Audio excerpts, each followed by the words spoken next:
Amigos, buenas tardes, bienvenidos a 24 horas. El gobierno evalúa el plan de vacunación 900. Ayer se alcanzó una cifra récord de aplicación de dosis y se definen en este momento nuevas acciones. Ya mismo Belén Merizalde nos cuenta en vivo lo que ocurre en el ECU 911. Al mismo tiempo, el Ministerio de la Producción presenta la propuesta de reforma arancelaria que busca apoyar la reactivación económica. Daniela Valencia sigue el tema y nos contará más adelante.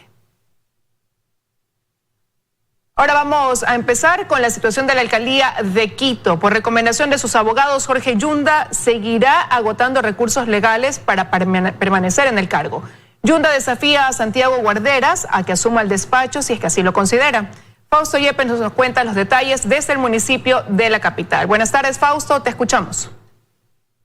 Gracias. Hola, ¿qué tal, amigos? Buenas tardes. Hasta este instante, Jorge Yunda permanece en el despacho de la alcaldía de Quito y ha dicho que no se moverá de allí, al menos hasta agotar todos los recursos legales según la recomendación de sus propios abogados. No obstante, hace pocos instantes conversamos con Jorge Yunda respecto de las denuncias del Consejo de la Judicatura, en el sentido de que los recursos de protección, las medidas cautelares habrían sido ingresadas al sistema judicial de manera aparentemente irregular. Esto fue lo que dijo Jorge Yunda también respecto de la recomendación de sus abogados. Dejan ellos la responsabilidad. ¿No vio que decía violencia? Claro, el documento leo yo en el que me dice mi abogado que estoy usando un recurso que me permite la Constitución y la ley y firmo. Yo no conozco los temas jurídicos al respecto, no soy abogado. Lógico, elemental. Estimado Fausto, yo no conozco los temas jurídicos. Los temas jurídicos y de otras instancias, yo no voy a opinar. ¿Qué opino? Yo no le puedo dar respuesta de los documentos jurídicos. ¿Una explicación a sus abogados? ¿Le hicieron firmar a usted? Mire, cuando el abogado, un abogado que es el que me patrocina, me dice que tengo que utilizar estos recursos, yo firmo y tiene él que responder. ¿Qué es quién en este caso? Bueno, el doctor Jorge Acosta me defendió en el TCE, el doctor Marcelo Icaza me ha defendido en los otros temas. Los dos recursos, ¿con qué abogados es el que le hizo firmar a usted? Yo, ¿qué le puedo decir, Fausto? A mí me hace firmar mi abogado para que yo pueda estampar. El doctor Marcelo Icaza es mi abogado. Aducen los concejales que usted no debería estar aquí ya. Bueno, ¿y por qué no está aquí entonces el señor vicealcalde? Si está en firme, ¿no le parece que él ya debería estar? Y como vimos en esta última parte de la entrevista, Jorge Yunda le desafía a Santiago Guarderas a que llegue hasta el despacho de la alcaldía y asuma el cargo si es que así lo considera. Estas fueron entonces las declaraciones de Jorge Yunda, que, como hemos dicho, permanece en el despacho de la alcaldía de Quito. Hasta aquí nuestro reporte desde el centro de Quito, en los exteriores de la municipalidad. Seguimos con ustedes y más en los estudios. Amigos, una buena tarde para todos. Una buena tarde también para ti, Fausto. Muchísimas gracias. El vicealcalde de Quito, Santiago Guarderas, por su parte, llegó esta mañana a la Fiscalía de Pichincha para presentar una denuncia en torno a las supuestas irregularidades detectadas en el sorteo de los recursos legales interpuestos por Jorge Yunda, en su afán por permanecer en el cargo de alcalde de Quito, a pesar de la remoción resuelta por el Consejo Metropolitano. Santiago Guarderas dice estar tomando recaudos legales para poder asumir la alcaldía. La remoción está completamente en firme. El Tribunal Contencioso Electoral acaba de emitir ya una razón de ejecutoria de su decisión.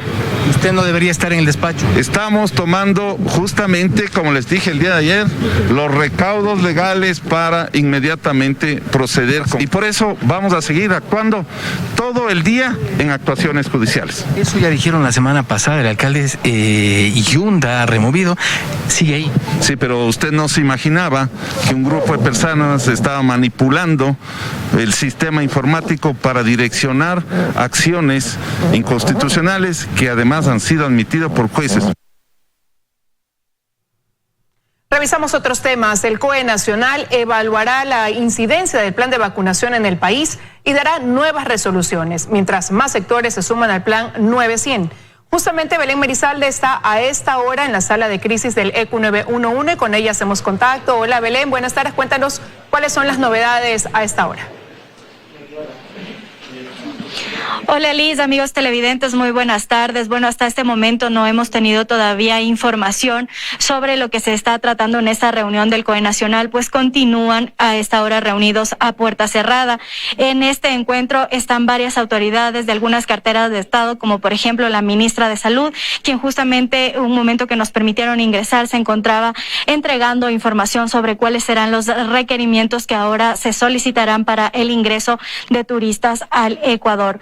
También está, por ejemplo, la ministra de Educación y la ministra de Cultura. Tenemos entendido que hoy justamente se tomarán algunas nuevas resoluciones de medidas que empezarán a regir en el país.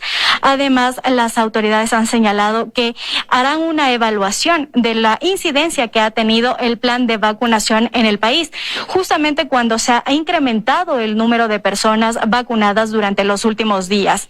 Más temprano nosotros estuvimos en el Palacio de Carondelet. Allí, en cambio, la ministra de Salud mantuvo una reunión con el ministro de Transporte y el viceministro de Gobernabilidad.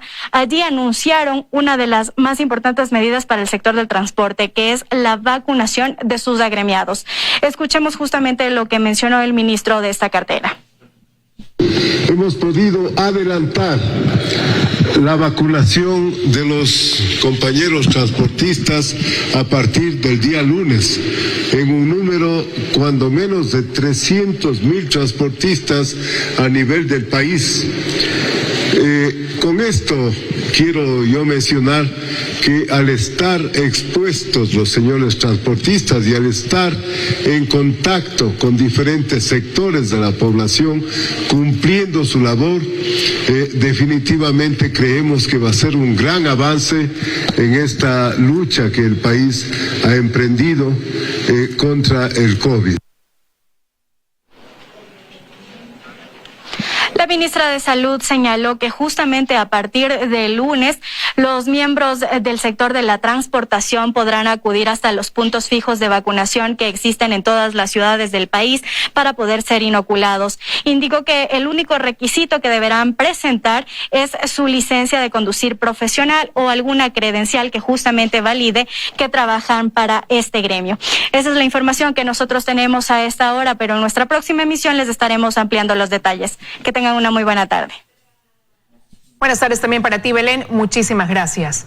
Inició la vacunación para el sector empresarial del país. Se estima que de forma inicial se logre vacunar a 15,000 personas y con ello se reactiven las actividades económicas de 103 empresas que están inscritas hasta el momento. El Centro de Exposiciones Quito se adecuó para desarrollar la jornada de vacunación del sector empresarial del país. Se trata del personal y las familias de quienes integran el Consejo de Cámaras y Asociaciones de la Producción, la Asociación de Empresas Automotrices del Ecuador y la Cámara de la Pequeña y Mediana Empresa. En este primer día se estima vacunar a 1,000 personas. Tenemos en lista para poder recibir vacunas de parte del Gobierno Nacional 7,000 personas registradas. Es un proceso que todavía está en marcha, así es que va a ser posiblemente algo superior a las 15,000 personas. En este punto, ubicado en el norte de la capital, existen 8 brigadas de inoculación, cada una con 3 vacunadores. El proceso por persona no tarda más de 10 minutos. Muy aliviado, porque yo voy presencial a la oficina, así que sí me preocupaba un poco. Ayuda mucho para mi familia, para los clientes mismos. Yo creo que va a ayudar muchísimo para todo el tema de la reactivación económica. Con este proceso se espera reactivar la economía y que las empresas retornen de forma más segura a sus actividades presenciales. Según el vicepresidente de la Cámara de la Pequeña y Mediana Empresa de Pichincha, Héctor Mantilla, a lo largo de la pandemia de un 10 a un 15% de las empresas tuvieron que cerrar. Y en algunos sectores, como por ejemplo el sector textil, llegan casi al 25-30%. Eso es una pérdida económica y una pérdida muy notable que hay que considerar y reactivar. Tuvimos alrededor de 250,000 personas que tuvieron que desvincularse de distintas empresas. El sector automotriz, por ejemplo, alcanza una contracción de un 35% en ventas. Y esperamos que este año, si bien no vamos a llegar a niveles del año 2019, tengamos un proceso paulatino de recuperación. En Quito, Daniela Valencia, 24 horas. El presidente Guillermo Lasso fue vacunado con la segunda dosis contra el COVID-19 en la Universidad de Guayaquil. Desde allí invitó a la ciudadanía a participar del proceso de inmunización. Nos vamos a enlazar con Luisa María Heredia, quien nos trae los detalles. Luisa, buenas tardes. ¿Qué tal, Liz? Amigos televidentes, muy buenas tardes. En efecto, aquí en el Coliseo de la Facultad de Educación Física de la Universidad de Guayaquil, pasado el mediodía, el presidente Guillermo Lasso recibió la segunda dosis de la vacuna contra el COVID-19. Cumplió con todo el proceso. Llegó y pues personal del Ministerio de Salud le tomó la presión y luego lo condujo hacia una de las mesas instaladas para la inauguración. En el brazo izquierdo le pusieron la segunda dosis de Pfizer al primer mandatario. Antes de esperar los 20 minutos posteriores a la inauguración, el presidente se dirigió a los medios de comunicación. Celebró el récord de más de 170.000 vacunados en un día que se alcanzó ayer jueves en Ecuador y precisó que hasta la fecha se han vacunado más de 5 millones de ecuatorianos. Al resto los invitó a inocularse. Escuchemos. Así como lo he hecho yo, espero que lo hagan todos ustedes en los próximos días, sobre todo cuando a partir del próximo lunes se empezarán a vacunar desde los 16 años de edad. Posteriormente anunciaremos nuevas metas que permita comenzar a reactivar la economía. Para cumplir con esta nueva etapa del plan de vacunación 900, la vacunación masiva, Lasso precisó que hay un importante stock de vacunas. A la fecha tenemos cerca de 4,5 millones de stock en vacunas, sin contar con las que nos llegarán hasta finales de mes. Así que el proceso avanza, hemos logrado conseguir las vacunas requeridas y lo que le pido al pueblo ecuatoriano es que ponga su hombro. El jefe de Estado cumple agenda hoy en Guayaquil. En la tarde participará de un evento en el Palacio del Cristal, del que les estaremos dando cuentas en nuestras próximas emisiones. Buenas tardes, Liz. Amigos televidentes, pues hace tan solo unos minutos ingresaron ya las autoridades aquí al salón donde se dará la presentación de esta reforma arancelaria que busca básicamente bajar los costos de producción a nivel nacional, como tú lo dijiste. De forma preliminar se sabe que son 81 sectores los que se incluirán en esta reforma arancelaria. Escuchemos un poco lo que está diciendo el ministro de Producción, Julio José Prado. Comparado contra nuestros vecinos en América Latina y sobre todo Colombia y Perú, por ejemplo, estamos seguros que el proceso de vacunación, que es la primera parte de la reactivación productiva, avanza a paso muy adecuado, rápido y firme. Y ahora podemos iniciar la segunda etapa que hemos venido trabajando durante estos últimos 45 días y que forma parte del decreto número 68 que ha dictado y determinado el señor presidente de la República hace pocas semanas. En ese decreto se marcaba la hoja de ruta de varios elementos. Un elemento muy importante era que teníamos que ir avanzando con acciones muy concretas para la reactivación productiva en el corto plazo. Y el día de hoy queremos anunciarles que tenemos la primera etapa de la reducción arancelaria que va a permitir bajar costos a más de 81 industrias en el Ecuador. Esta es la reforma arancelaria más importante y más grande que se ha hecho en la última década y tiene en cuenta a 81 industrias en el Ecuador y toma parte básicamente de 667 partidas arancelarias que van a ser objeto de reducciones muy importantes de aranceles y que van a significar para todas las industrias, desde agricultura, agroindustria, industria y servicios, reducciones importantes de costos en materias primas, bienes de capital e insumos productivos. Esto es importante porque uno de los temas que teníamos que hacer era básicamente darle respiro a las industrias del Ecuador para que puedan recomponerse después de haber pasado por una de las peores crisis históricas que hemos tenido en el Ecuador. Son 22.000 empresas que han desaparecido. Bueno, ya escuchamos un poco de lo que dijo el ministro de Producción, Julio José Prado. Esto abarcará 81 industrias a nivel nacional con 667 partidas para reducir los costos de producción. Recordemos que durante esta semana que se desarrolló el gabinete de producción en el Palacio de Carondelet, el ministro dijo que las consecuencias de la pandemia alcanzaban a 22.000 empresas que cerraron y costos de que superan los 14.500 millones de dólares. Esto es lo que te podemos compartir al momento. Lisa, regresamos contigo a estudios que tienes más noticias. Una excelente tarde. Igual para ti, Daniela, muchísimas gracias, que tengas una excelente tarde. Fiscalía y Contraloría investigan una presunta destrucción de documentos evidenciada en el marco de la fusión entre Petroecuador y Petroamazonas. Se ha pedido explicaciones al ex secretario del directorio de Petroamazonas, que hoy asesora al ministro de Energía. El pasado 5 de julio, la Contraloría General del Estado envió este requerimiento de información a Juan Carlos Escobar Vallejo, ex asesor de la Gerencia General de Petroamazonas, empresa pública en la que también ha sido jefe legal, prosecretario, entre otros cargos. Escobar es funcionario de carrera y ha trabajado en la estatal desde 2014. Contraloría le solicita proporcionar los documentos de respaldo que evidencien que la documentación pasiva del directorio de Petroamazonas se remitió al Archivo General o fue transferida a Petroecuador durante el proceso de fusión. Por su parte, Fiscalía lo citó para este viernes a rendir una versión voluntaria, pues se investiga una presunta destrucción de registros. Y es que no hay respaldos de las actas del directorio de Petroamazonas entre 2008 y 2016. En este tipo de documentos se deja constancia de la aprobación de presupuestos, de los informes trimestrales, de los planes de inversión y de procesos de negociación. Información cuyo paradero es incierto. Hoy Juan Carlos Escobar Vallejo asesora al ministro de Energía Juan Carlos Bermeo, quien fue gerente de Petroamazonas. Es un actor más del proceso, no tiene nada que ver con la destrucción misma de los documentos, que eso fue motivo de otro análisis. Escobar, con quien nos comunicamos vía telefónica, pues prefiere no dar entrevistas. Asegura que solo puede responder por sus acciones como prosecretario del directorio de Petroamazonas, cargo que ocupó entre abril y diciembre de 2020. Las actas desaparecidas corresponden al periodo 2008-2016, pero el hallazgo, admite, fue hecho en enero de 2021. Y esperemos que la justicia actúe y que sea el resultado que tenga que ser. Pero este es apenas uno de los temas que se deben investigar en el sector petrolero, dice el abogado Juan Carlos Carminiani, pues asegura, no son pocos los procesos por corrupción que se afrontan dentro y fuera del país. Hay que comenzar a corregir desde la cabeza y luego entrar a depurar los mandos medios. Es en los mandos medios en donde se cocina todo el sistema corrupto de contratación. Desde el Ministerio de Energía se plantean algunas acciones. La selección y la contratación de los gerentes de alto nivel de la empresa estatal sea hecha por una consultora internacional o nacional, habrá que mirar las posibilidades de selección de personal. Ese debe ser el punto de partida, dice Carminiani, si se quiere en serio dar un giro de timón en el manejo petrolero. Lo que no es posible es repetir historias recientes. El presidente Lasso intenta corregir y hay que ir decantando. En Guayaquil, Carlos Acoto, 24 horas.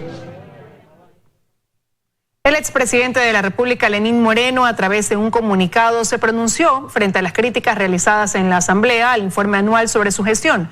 Resaltó lo que hizo el gobierno durante su mandato, destacó que salvaron al Ecuador de las manos mafiosas y dictatoriales que destruyeron Venezuela y Nicaragua, y afirmó que hicieron todo lo posible por lograr que no existiera impunidad. Resaltó sus labores y aclaró que dejaron un país en paz, con armonía y democracia. Señaló que Ecuador necesita más trabajo, más acuerdos y más confianza. En los próximos días se dará a conocer desde el gobierno un plan para solucionar la crisis carcelaria en el país. Según el funcionario de prisiones Edmundo Moncayo, uno de los temas principales al resolver es el hacinamiento que alcanza el 29,79%. La Comisión de Soberanía y Seguridad de la Asamblea recibió al director del SNAI. Allí habló sobre la situación de las cárceles en el país. Actualmente la población carcelaria es de 39.150 personas, la mayoría relacionados con delitos con drogas, robo y violación. Que el hacinamiento se encuentra en un 29,79%. Es decir, existe un exceso de población penitenciaria de casi 9.000 privados de la libertad. Es decir, que en 13 años casi se ha triplicado el número de personas privadas de la libertad. El hacinamiento es uno de los tantos problemas que tienen. Hay necesidad de más servidores de seguridad y vigilancia penitenciaria. Tienen un déficit de 2.000 agentes. Se encuentran sobrepasados por la cantidad de privados de la libertad que se ha incrementado. Hemos hecho una propuesta de 250 agentes de seguridad penitenciarias por año. A esto se suma la falta de una verdadera rehabilitación e incluso sostienen que las bandas operan desde las cárceles. Las falencias en el sistema de rehabilitación social reflejan a un producto de fallas estructurales del Sistema Nacional de Rehabilitación Social. En lo que va del 2021 se han registrado 98 homicidios intencionales y 6 motines. Hay incidentes, hay riñas, hay recapturas, hay motines, hay intentos de fuga, hay muertes violentas. Por eso es muy importante que las requisas y los operativos y los controles de acceso se mantengan y alguna tecnología que también debería implementarse. Estos temas serán abordados en un plan integral que se dará a conocer en los próximos días. Ese programa está enfocado al hacinamiento y también está enfocado en buscar ese presupuesto que tanta falta nos hace. El presupuesto que les hace falta aún se encuentra en análisis. Mientras tanto, en el legislativo se trabaja en reformas legales, pero estas aún no se cristalizan. En Quito, Andrea Samaniego, 24 horas.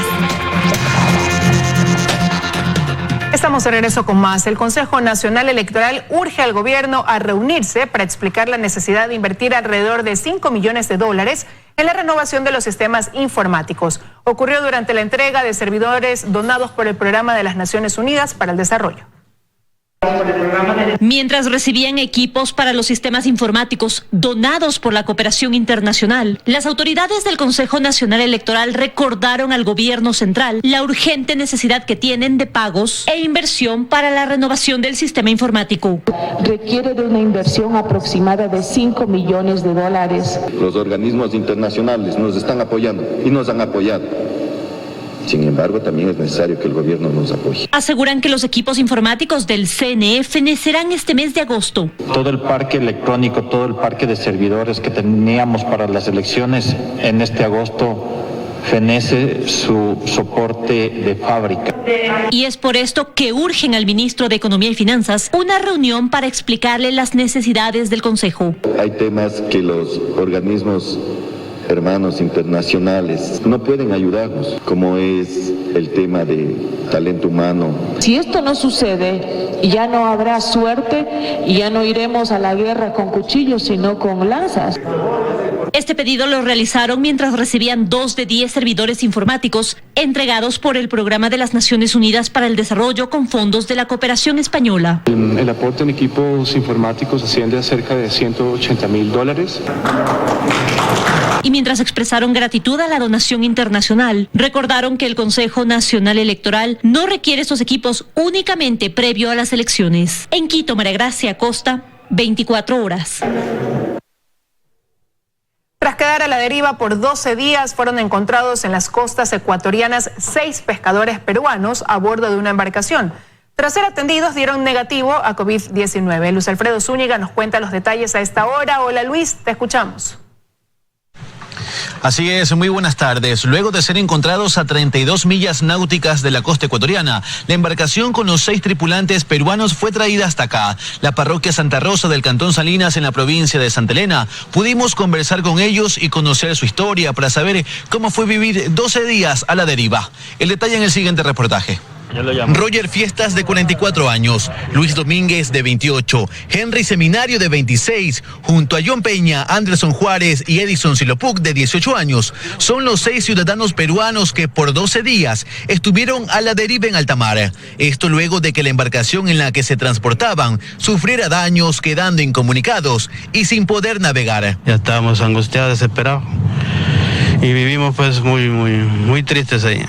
Fue ahí cuando el calvario comenzó. Así nos cuentan al abordar su embarcación llamada Jesús Rey de Reyes, en la que por 12 días habitaron en estos estrechos y rústicos camarotes. Y afuera, el clima era inclemente. A veces soplaba el viento, a veces venía la tempestad y en clima así variado. Hicimos una vela y con eso no fue trayendo. Pero eso no es todo. La escasez de comida fue otro de los problemas. Ya desmayamos demasiado ya porque no teníamos que comer ya. Todo ocurrió luego de que zarparan a su faena de pesca el pasado 18 de junio, saliendo desde Piura. Sin embargo, el 26 de ese mes se presentó el desperfecto y desde entonces estuvieron desaparecidos, pese a que fueron buscados por mar y aire. Finalmente fueron encontrados por una embarcación ecuatoriana a 32 millas náuticas de nuestras costas y llevados hasta Santa Rosa, provincia de Santa Elena. Ninguno de los tripulantes de la embarcación tenía COVID, por ende se procedió ya con la inspección de la embarcación como tal y en este caso ellos procedieron ya a bajar para poder arreglar sus baterías, reabastecerse de víveres para poder retornar a su país. Ahora solo anhelan una cosa: volver con sus familias.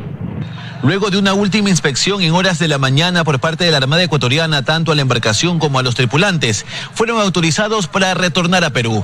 Esa es la información al momento. Continúan con más en estudios. Muy buenas tardes. Buenas tardes, Luis, y muchísimas gracias por ese reporte. El Servicio Ecuatoriano de Capacitación Profesional, en conjunto con la Confederación de Trabajadores del país, firmaron un convenio con el gobierno para poder retomar las capacitaciones y así formar a más trabajadores. La medida busca disminuir el desempleo. No en el potencial que tiene el SECAP. Esto ha sido descuidado durante los últimos 15 años y es importante, ineludible y urgente que ahora el gobierno del encuentro, haga todos los esfuerzos para que el SECAP vuelva a ser este centro motivador de la capacitación en el Ecuador, porque necesita el empresario tener a sus obreros, a sus operarios capacitados. Entonces el empresariado puede generar la necesidad, la malla curricular, el diseño curricular, el SECAP la asume y luego empezamos a capacitar.